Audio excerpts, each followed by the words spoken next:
Donald Trump has just announced on social media that Iran and Israel have agreed a ceasefire deal that will begin in the early hours of tomorrow. Amazingly, this comes just hours after the Iranian attack on US military bases in Qatar. So, what happens next? Well, there are a few possible scenarios. The first possibility, and perhaps the most optimistic but also the most unlikely, is that Iran, under the threat of continued Israeli and American airstrikes, finally accepts that it cannot have nuclear weapons, and through a deal agrees to transform its nuclear program to a purely civil program and hand over all of its enriched uranium to the international community. The second scenario is that Trump agrees a weak deal with Iran that doesn't provide any adequate safeguards against Iran's nuclear weapons ambitions.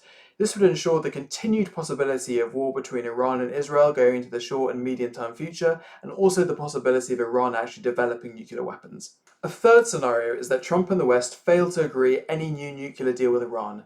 This would almost certainly result in a continued military offensive by Israel against Iran to degrade the Iranian military, but also to try to destabilize the regime in the hope that a new regime takes over, one that's more friendly to Israel and one that would give up Iran's nuclear weapons ambitions. The Israeli and American offensive has militarily degraded the Iranian regime, but it's also humiliated the Ayatollah.